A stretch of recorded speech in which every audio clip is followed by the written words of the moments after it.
Imagine this. A person who has been blind from birth suddenly gains sight. They've spent their life recognizing objects through touch, the smooth sphere of a ball or the sharp edges of a cube. Now, with vision restored, could they instantly recognize these objects just by looking at them? This question, known as the Molyneux Problem, has fascinated philosophers, neuroscientists, and thinkers for over 300 years. First posed in 1688 by William Molyneux to John Locke, the philosopher included it in his seminal work, An Essay Concerning Human Understanding. At its core, the Molyneux Problem explores how we perceive the world and whether knowledge gained through one sense can translate to another. The Molyneux Problem isn't just about sight and touch. It's about how our brain processes information. Can it unify data from different senses to create a coherent understanding of the world? Or do our senses work independently, requiring the brain to start from scratch when a new sense is introduced? This thought experiment raises deep questions about perception, knowledge, and how we interact with our surroundings. Let's explore some of the most prominent philosophical approaches to this puzzle. Number 1. Empirical observation. Some argue the best way to answer this question is through observation, studying someone blind from birth who gains sight. However, cases like this are rare, and even when they occur, results are inconclusive. Newly sighted individuals quickly adapt, associating visual data with touch, making it hard to determine if recognition is immediate or learned. Number 2. Neuroplasticity. Neuroplasticity refers to the brain's ability to reorganize itself in response to new inputs.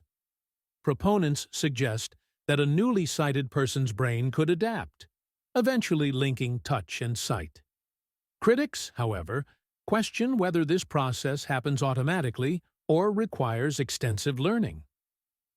Number 3. Unity of the senses.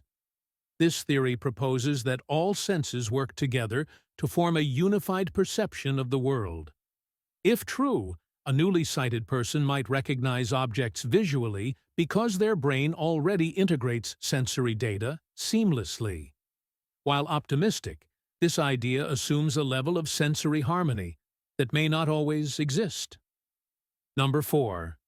Incommensurability.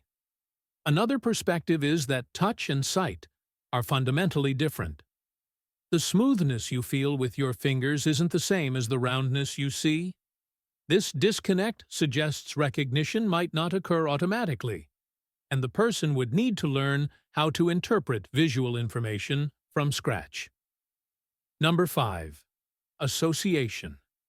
Some argue that the brain can link visual input to tactile memories. For example, someone who has felt a sphere might associate its visual appearance with their tactile experiences, enabling recognition over time. The Molyneux Problem has significant applications in today's world, particularly in sensory substitution. Technologies like devices that convert visual data into sound or touch help people with sensory impairments navigate the world. Understanding how the brain integrates sensory information is critical for designing these tools. For example, if the brain struggles to combine certain types of input, devices can focus on channels that work best.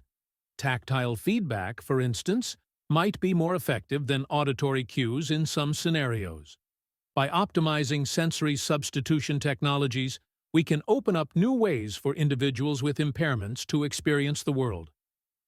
Thank you for joining me on this journey through philosophy and perception.